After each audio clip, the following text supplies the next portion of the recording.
창세기 1장 1절 2절 2절 말씀 함께 읽습니다. 태초에 하나님이 천지를 창조하시니라.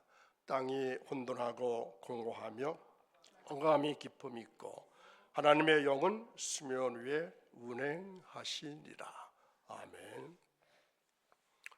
오늘도 새벽에 깨우신 사랑하는 여러분, 하나님은 여러분들이 어떤 일들을 스스로 할 수 있도록 힘을 주십니다. 그렇지만 그 일을 대신 해 주시지는 않습니다. 하나님께서 하실 일이 있고 또 내가 할 일이 있습니다. 이것을 하나님의 부담성 또는 나의 부담성 이렇게 말합니다. 오늘 내가 할 일이 무엇인지 말씀을 통해서 여러분의 기도 가운데 찾아보시는 귀한 믿음의 시간 되시기를 간절히 축원합니다. 자, 오늘 말씀 이어집니다.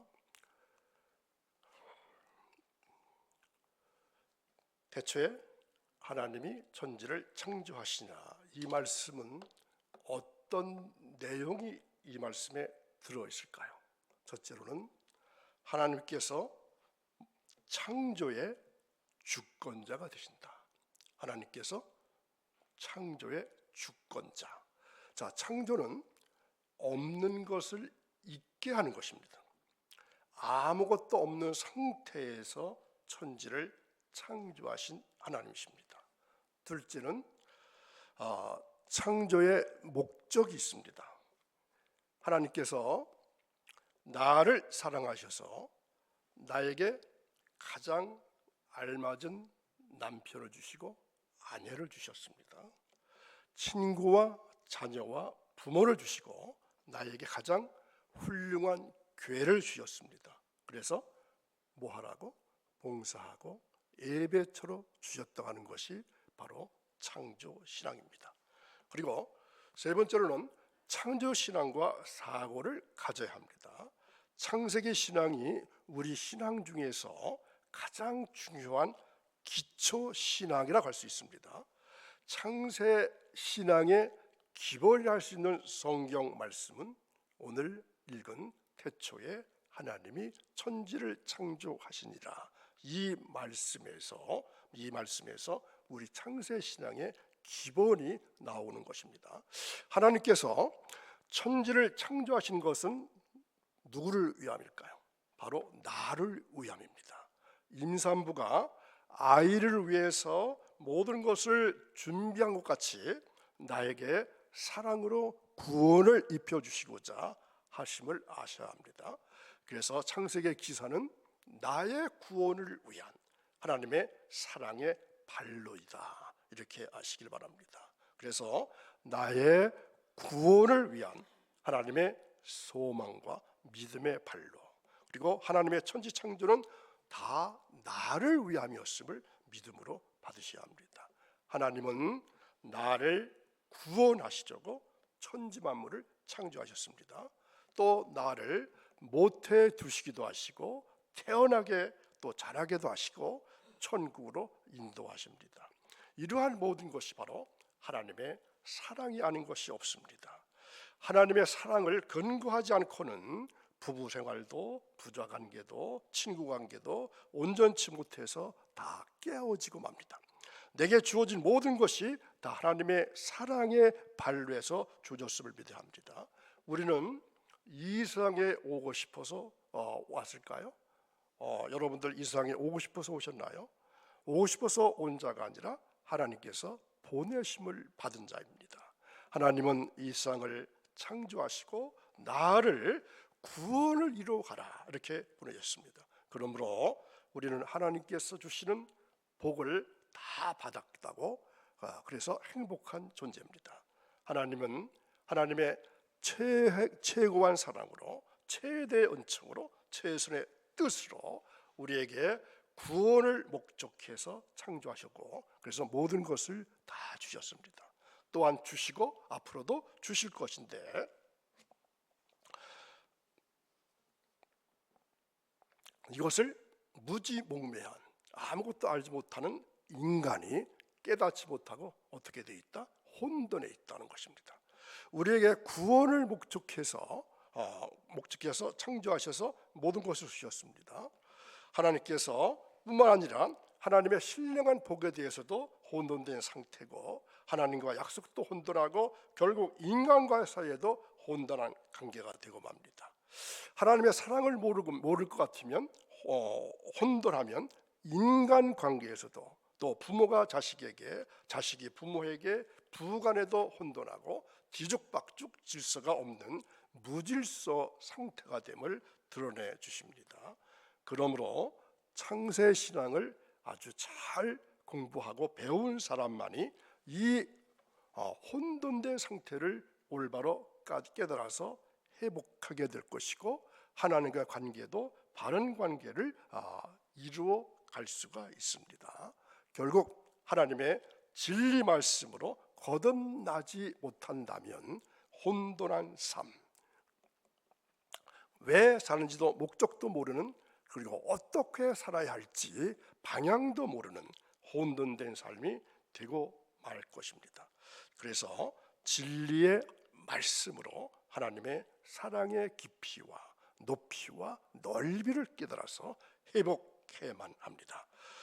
구약성경 호세아 6장 3절의 말씀을 보면은 심써 여호와를 알자, 이렇게 말씀하십니다. 그래야 뭐가 생길까요? 먼저 개인 구원을 이루게 되고, 가정이 구원을 받고, 사회와 국가와 그리고 세계가 구원을 받는 역사가 누구로부터? 나로부터 시작됩니다.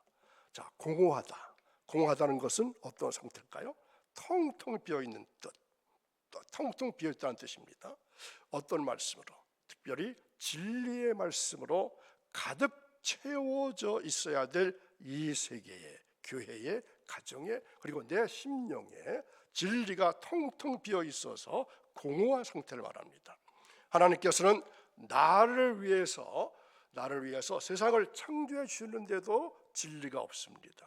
공허한 상태가 됐기 때문에 감사도 없고 기쁨도 없고 약속을 받지 못한 사람처럼 살아가게 됩니다.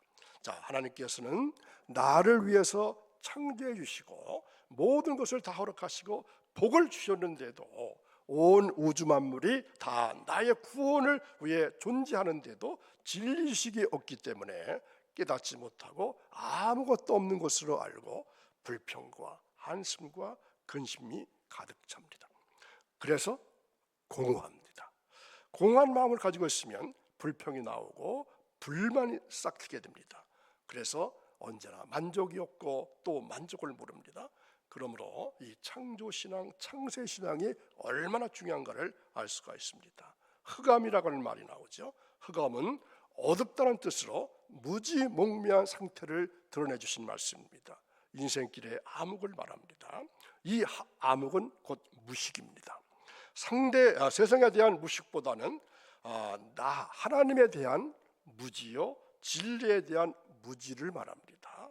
세상에서 하나님이 어디 있느냐 하고 큰 소리 치는 자는 흑암에 쌓여 있는 자입니다. 바로 무지한 자입니다. 무지한 상태는 정말로 무서운 것입니다. 그런데 무지한 것보다 더 무서운 것이 있습니다. 뭔지 아시나요? 오지라고 하는 겁니다. 잘못 아는 게 어떻게 보면 무지, 아무것도 모르는 것보다 훨씬 더 무섭습니다. 자, 왜 그러냐면은 남편이 아내에 대한 사랑이 무지한 상태가 되면은 아내를 사랑할 줄 모르고, 아낄 줄 모르고, 귀한 줄 모릅니다. 반대로 또 아내가 무지한 상태가 되면 남편에 대한 존경심과 사랑이 없게 되죠. 그래서 남편 알기를 우습게 알고 가볍게 여기게 됩니다. 마찬가지로 믿음에 대해서 무지한 상태가 되면 어떻게 될까요? 예수 그리스도를 알지 못할 뿐만 아니라 영생에 대해서도 알지 못하게 됩니다. 나가서 교회가 무엇인지, 성도가 무엇인지 모르고 왜 신앙생활을 해야 하는지 무지한 상태가 되고 맙니다. 자, 오늘날이 바로 어떤 상태? 무지의 세계입니다. 영적 흑암의 세계입니다. 그래서 우리에게 하나님의 말씀을 묵상하고 또 묵상하는 책임질 운동이 필요합니다. 자, 여러분들 말씀 듣고 나서 얼마큼 묵상하시나요? 이 책임질이 필요합니다. 자, 소가 음식을 먹을 때 어떻게 하죠? 처음부터 꼭꼭 씹어서 먹는 게 아니죠. 처음에는 막 먹고 또 시간 되면은 또 끄집어내서 씹고 자꾸 책임지랍니다. 이게 말씀도 필요합니다. 이 생활이 없으면 어떻게 될까요? 혼돈을 물리치고 공허를 몰아내고 흑암에서 벗어나는 길을 알 수가 없게 됩니다. 하나님 말씀을 깊이 있게 책임질함으로 생명을 이루어가는 여러분 되시기를 간절히 바랍니다. 자, 하나님께서 천지를 창조하셨고 그리고 지금도 창조하심으로 항상 새로운 시작의 가능성으로 가득 차 있습니다. 바로 창조적 신앙, 이렇게 말합니다. 자, 하나님께서는 없던 곳에 있게 하시는 창조의 주권자가 되십니다.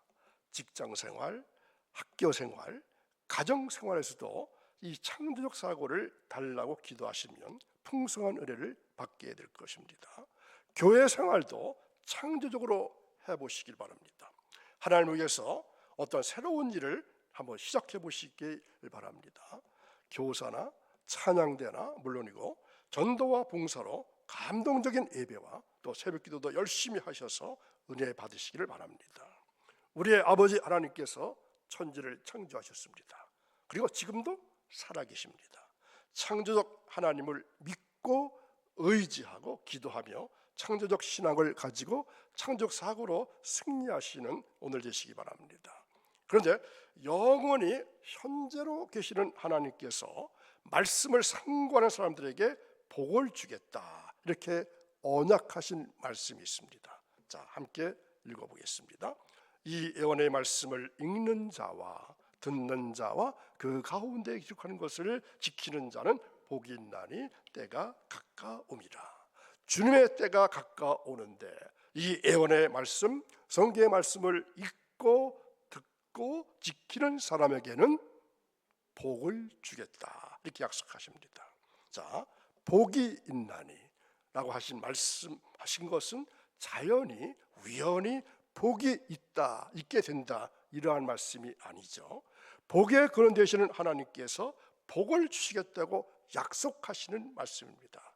이러한 사람들은 복을 받는다는 말씀입니다. 우리는 모두 하나님께로부터 복받기를 원합니다. 그러면서도 복받을 일은 전혀 하지 아니하는 사람이 너무 많습니다. 복받을 일은 전혀 하지 않으면서도 복받기를 원한다고 하는 것은 모순된 일입니다. 참으로 불합리한 일입니다. 그러므로 우리는 오늘부터 복받는 방법의 하나인 성경을 어떻게 해서 상고해서 자꾸 되새김질해서 하나님을 기쁘시게 하고 복받으시는 여러분들이 다 되시기를 진심으로 바랍니다. 새벽마다 우리가 창세기를 상고해서 모든 것의 시작을 알고 근본을 알게 되어서 어떻게 바른 세계관, 바른 인생관, 바른 신앙관, 바른 구원관을 다시 한번 가져보시기를 간절히 바랍니다. 어떻게 보면 이제 신앙의 기초를 배우려고 하는데 첫 발을 내디딘 셈입니다. 그리고 우리가 이렇게 성경을 상고하는 것은 하나님을 기쁘시게 하는 일이고 또 우리가 복받는 방법인 줄 알아서 열심으로 성실하게 창세기를 상고할 수 있기를 바랍니다. 창세기를 올바로 이해하는 일은 매우 중요합니다. 왜냐하면 기독교 신앙의 출발이 바로 창세기에서 시작되기 때문입니다. 그러므로 창세기를 바로 이해하고 바로 믿는 일은 단순히 성경에 대한 지식을 넓히는 것뿐만 아니라 아주 건전한 기독교 신앙을 세우는 일이기 때문에 이 창세기 공부가 참으로 중요합니다. 자, 새벽에 수요일 목요일에 이 창세기 강의를 통해서 하나님께서 영광을 받으시고 또 이 창세기 공부에서 우리에게 큰 은혜 주시기를 간절히 바랍니다. 기도하겠습니다. 하나님 말씀을 읽고 듣고 실천하는 사람에게 복을 주마 약속하신 주님, 오늘 하루가 주님 안에서 희락과 평강으로 이어지게 하시고 오늘 들은 말씀을 상고하며 되새김질하며 살아가는 복된 한 날이 이어지기를 원합니다. 나에게 맡기는 일에 성실과 최선으로 임하게 하시고 영육간에 강건함을 더해 주셔서 세상을 이기고 사탄을 이기고 나를 이기고 하나님께 더욱더 가까이 가는 복된 한 날이 이어지기를 원하며 예수님의 이름으로 기도합니다. 아멘.